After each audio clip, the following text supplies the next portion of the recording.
vários continentes. Sim. Ela vai pensar muito os azulejos da América.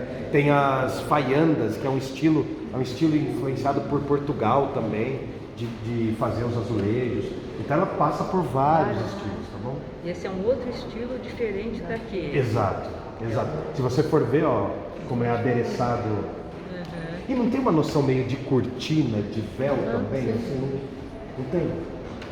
Se eu estiver sendo muito abstrato, vocês falem, que eu fico bem acadêmico, Não. bem rígido e sério. A gente quer Aqui, tela, né? aqui é outro. A Varejão, ela faz muito isso. E vários artistas, ela tem um trabalho com tecido, que é uma onda do mar, e o tecido, como o mar, ele cai assim. Ó. Tem muito isso. Isso aqui pra gente que é contemporâneo é o mais difícil de entender. Como uma obra consegue sair do seu cotidiano e invadir a nossa realidade. Se a gente for ver, por exemplo, o século XX é o século das grandes manifestações de massa das obras de arte. Não é? Rádio, TV, indústria fonográfica, ela vai trabalhar justamente com isso. Então, a gente olhar para isso aqui não deveria nos causar estranheza, mas a arte mais próxima do nosso tempo é a arte que mais nos estranha.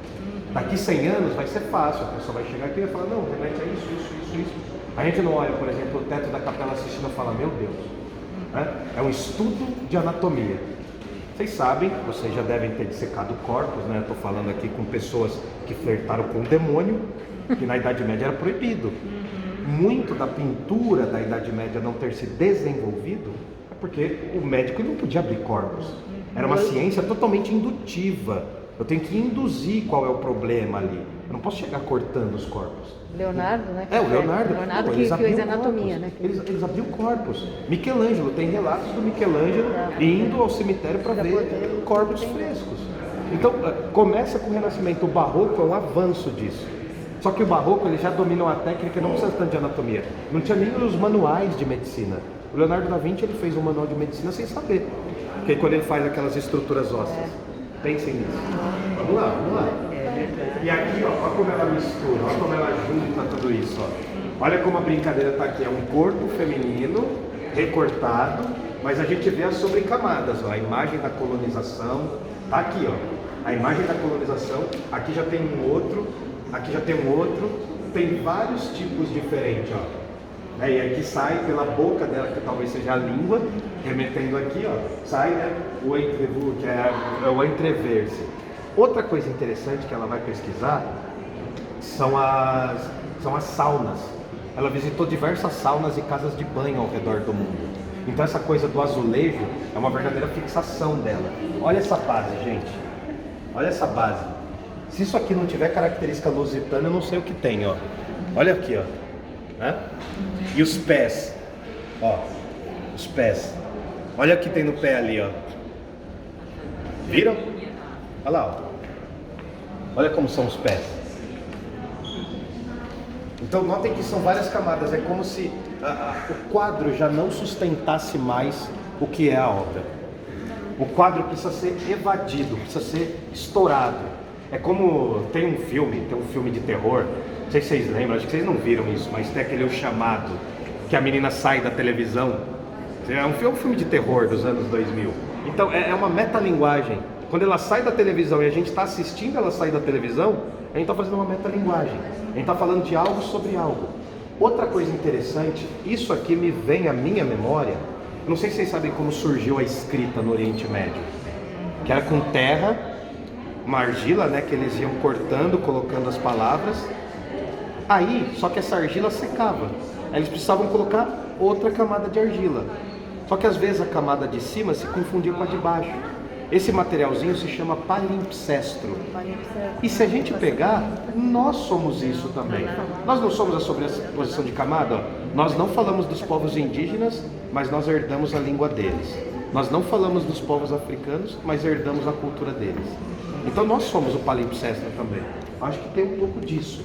Ali vocês vão ver que tem as vísceras expostas, ó. É muito carniceiro mesmo, a ideia é essa. Para lembrar, por exemplo, as bodegas, os armazéns, as primeiras, né, formas de mercado. Mas também é uma referência interessante. Se a gente for olhar o século XVI, XVII, XVIII, quando eles conquistam a Europa, qual que é o propósito? território. Cristianizar os pagãos. Tá? Não tem descobrimento, tem invasão. Levar materiais daqui. Mas uma coisa que aparece na cabeça do europeu é o seguinte: eu estou chegando num lugar totalmente inóspito. O que é isso? Na questão da botânica, o que são essas árvores? Pô, quando o Pedro Vaz de Caminha constrói a carta, que ele vai falar de que eles descobriram o Brasil, né, que nem era Brasil, ele fala, e se plantando tudo dá. Aqui é exuberante, é uma natureza pacífica. Surgem 3 elementos fundamentais. Eu tento definir o que é o ambiente, fauna e flora, eu tento definir o que são esses povos, eu tento definir o que é a geografia do lugar. Então notem que essa carne exposta, todos esses elementos que brincam com o azulejo, aqui ó, se a gente for ver bem, se a gente puxar aqui ó, tem vários peixinhos, tem várias florezinhas, parece quase uma tabela periódica, só que da botânica. Como que você explica um mamão para um europeu? Como que você explica um abacaxi? Como que você explica a batata? Os europeus não conheciam a batata. Vocês sabem que no Brasil tem quase que só um tipo de milho, mas na América Hispânica como um todo, tem mais de 100 cores. Como que você explica isso na cabeça de um europeu? Tanto que você vê os franceses, eles não falam mamão, não falam melancia. É sempre pomme de alguma coisa. Pomme de lait, pomme de terre. Eles não conseguem dar nome para coisa. Por quê? Quando os europeus chegam na América, eles veem assim, eles falam, pô, caramba, aconteceu. É o Gênesis. Eu estou podendo dar nome para as coisas de novo. É uma cultura extremamente envelhecida, no sentido de já ser cultivada há muitos séculos, que vê uma cultura exuberante nova. Acho que vocês já devem ter ouvido falar de um tal Sérgio Buarque de Holanda, o pai do Chico. O que ele vai falar nos textos dele? No Raízes do Brasil, no Visões do Paraíso, rebatendo inclusive o Gilberto Freire, do Casa Grande Senzala. Ele fala, quando o europeu chega aqui, a mentalidade dele acaba. Ele fala, o que eu vou fazer aqui? Eu tenho que dar nome para essas coisas. Eu tenho que cultivar alguma coisa aqui para entender como é esse plantio. Entende? Esses procedimentos são importantes. E aqui a gente está vendo várias coisas. Ó, aí tem cortes, fragmentos. Ó, não é um bicho só. Bicho com gente. Nossa, não faz nenhum sentido, né? Já foram para alguma moenda no Nordeste? Como que era o engenho? Nos engenhos do Norte e Nordeste, sobretudo do Nordeste, eles deixavam um facão perto da moenda. Se um escravizado colocasse o braço ali e pegasse, o que eu faço? Decepa e continua. Vamos moer a cana. É a mesma ideia do que está lá no octógono. Então, qual que é o sentido que tem aqui partes do corpo com partes de animal? O que eram os escravizados? Eles eram considerados animais. Eles eram considerados... Qual que é a grande instituição que surge no Brasil, primeiro que o Brasil? A escravidão. É o fato de eu poder me dispor do corpo de uma pessoa, totalmente. Então, nota, faz muito sentido. Quando a gente olha assim, parece abstrato demais, mas ver pessoas com gente, né, pessoas, melhor dizendo, com animais, parece nos chocar de início. Mas vamos ver. A escravidão é isso. Não sei, eu vou deixar uma dica de um filme aqui chamado Vazante. Procurem esse filme, Vazante. É um filmaço que relata a escravidão no Brasil. Olha isso, que incrível. Vazante. É um filme brasileiro, não está no cinema, ele já saiu. Ele causou uma certa polêmica quando ele saiu. Se eu não me engano, é em 2014. É um filmaço. É um